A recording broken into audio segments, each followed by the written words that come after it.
like to make things. I like to make books for children. I like to make books for grown-ups. I like to make films. I like to make connections between things that were previously unconnected. I like to make salads. And I like to make wishes. And apparently I like to make PowerPoint presentations. So my talk today is the 7 principles of design. Designing anything, really. I think this applies to anything that we might design, be it a still life photograph, still life painting, or even just our own daily lives. This Annie Dillard quote comes to mind that I really like, which is, "How we spend our days is, of course, how we spend our lives." Number 1, movement. And here I mean growth or exploration. My exploration started with words. At a young age, I had a fascination with words, and of course, before there's words, there's letters. And the alphabet had come alive to me when I first discovered it. It really was vibrant. It was an alive thing. The letters all had personalities to me. A, E, and G seemed like they'd be really nice if I'd be friends with them, and K, V, and X seemed kind of mean and nasty. Right? Press. My best friend growing up down the street, her name's Rosalie Press. And I just thought it was so unbelievable that all the seatbelt buckles in her car had her name on them.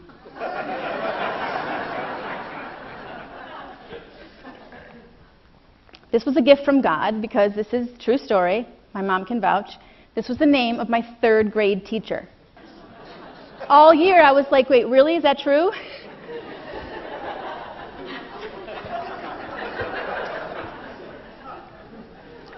And I did a lot of exploring with crayons as a kid. I loved coloring. But the thing that I really loved about crayons were the names. And as I got older, I continued exploring, playing around with words. Of course, I love anagrams. I love palindromes. I love Scrabble. But I also love playing visually with words. So this is the word okay. Now tilt your head to the side. It looks like a little person. And that observation, some 15 years ago, that eventually grew into one of my first children's books, and that's called the OK Book. And it just started by noticing that. I love acronyms, so I did a short film trying to convert the universe to think of ATMs, meaning always trust magic. And then about 20 years ago, my last acronym example here, about 20 years ago I met a guy in the month of July. August, September, October. In November, we were engaged, the following November. And his name is Jason.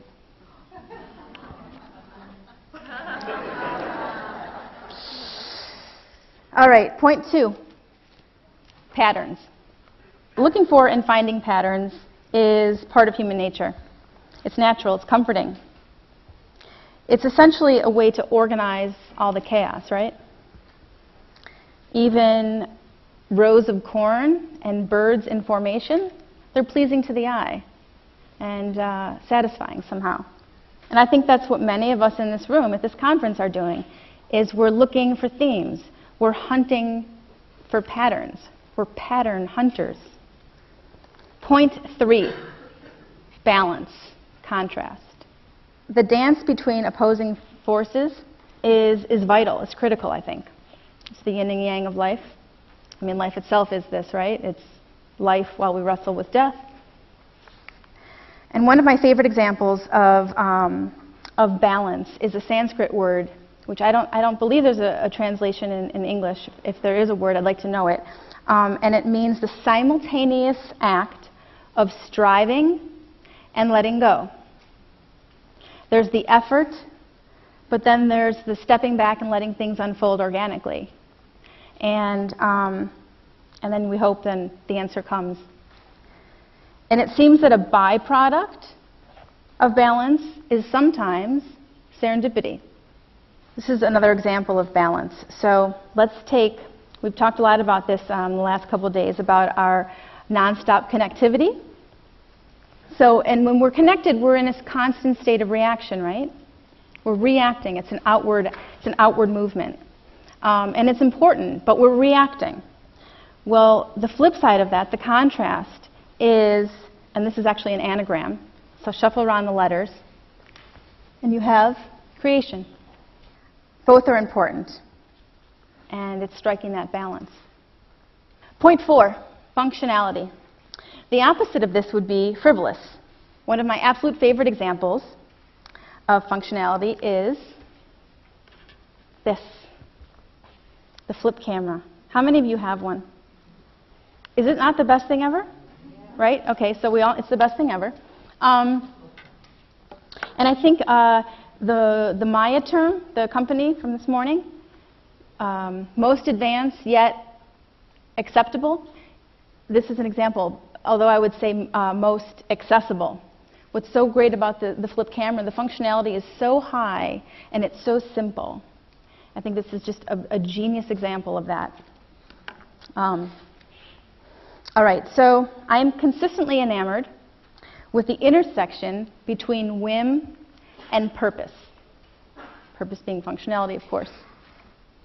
Any of you seen this video? This is a slide that was, this is real, in Berlin. Totally efficient, functional, emphasis on fun. And then this just went up in the Singapore airport. You may have read about it. And then here's one example that's close to home. This is my kitchen. And yes, that's just a regular school water fountain. And we put that in many years ago when our kids were small. We got tired of them asking for water every 3 seconds. There seemed to be a better solution looming than getting water for your child every 3 seconds, not to mention the green factor, right? So there's no cups, there's no waste, and there's no dishes, no cups glass to wash. So I actually think that these should be in every single home. 5 is variety. Variety is why we like playlists and smorgasbords. And variety is central to my work. I simply work better on a variety of things versus one thing. This is Duck Rabbit, one of my recent children's books. If you look at it one way, it looks like a duck. If you look at it the other way, it looks like a rabbit. Spoon is the story of this little guy who, his plight is that he thinks all the other cutlery has it so much better than him. And discovering what's special about being a spoon. This is my most recent grown-up book, and it's essentially a document of 21st century life. It's sort of a memoir, but not really, just thoughts about life in an alphabetized format. This is The Money Tree. This is a short film and an experiment. I just had always had the idea that it would be really cool to see what would happen if you hung dollar bills from a tree. Just that. I don't know. Did you think that too? Did you always wonder? So finally did it this summer, and the film launched about, I think, a couple weeks ago, 10 days ago, and the results were very, very surprising. What happened on that street in my neighborhood. And then last example, Mission Amy KR is something relatively new. It started in January. It's a sort of blog platform in conjunction with Chicago Public Radio, our NPR affiliate here. And what I do is every week I throw out sort of missions to the universe. So they're highly interactive. Sometimes they involve things like meeting up at a certain time on a certain day and riding the subway together. This experiment was talking about if you felt like you were going nowhere fast in your life. Well, we made a circle around the loop. A loop, you know, this is in downtown, it's called Loop. So we went nowhere fast together. And it was actually kind of a magical 45 minutes. And but most of the missions are things that you can do at home in front of your computer or with minimal effort, stepping outside. They're not always group activities like this. Last week, I'll just mention one more, which is put something out to an invitation to start something called positive pranking.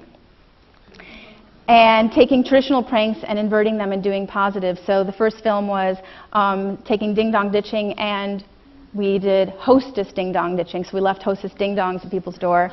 And yeah, you can find it online. And then this was in partnership with a YA author, John Green, and he did one called TPing. So taking the TP model of, instead of toilet paper though, hanging Tootsie Pops from trees. So you can see the proliferation of that online. Okay, so bottom line, the more variety, the more chances for that beloved thing called cross-pollination to occur. 6, unity. That's about community, right? And connecting and bringing all of us together. I want you to think of, not now, but throughout the rest of the day, think of an idea, a thought that you want to remember and to preserve, okay? Like from this morning, Twitter's the new cigarette, thought, something like that. And you're going to text it to me. That's my cell number. We're friends, right? You're not going to pass this number around? So for real, yeah, this is so you can text me your thought about a highlight of Cusp. And then I'm going to cull it all together and produce a little document, a little booklet called the Cusp Textbook. And I will email it to all of you. Or Cusp will. Lastly, okay, so the last idea is under unity. We're going to create art together. We're at the MCA after all, right? We're at the MCA, we need to create art.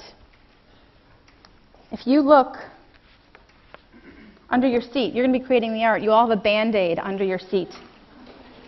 And I'd like you to, you don't have to do this now. I'm going to put this in the lobby. And what I'd like you to do is on your Band-Aid to write the name of your favorite band. Your favorite band on the Band-Aid, and then you're going to stick it on here. We will have created art, and it is a living, breathing piece of art that reflects that art and music are both healing. Yeah, thank you for getting that pun. All right, lastly, emphasis. Emphasis is about choice. We choose what gets the underline in our lives. Every day we have a million choices, including the basic but sweeping question, how do I choose to spend my day? Howard Thurman said it best, don't ask what the world needs. Ask what makes you come alive and go to it. Because what the world needs is people who have come alive. So those are my 7 principles. I need 7 people really super quick to come up. 7 people.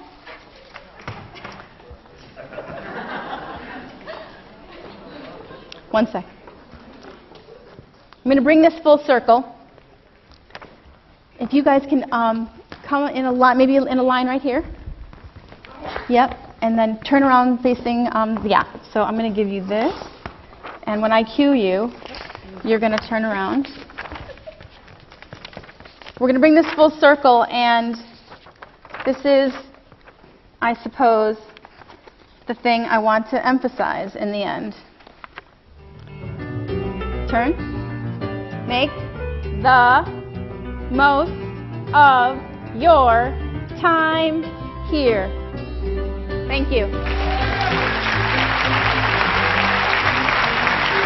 Thanks, you guys.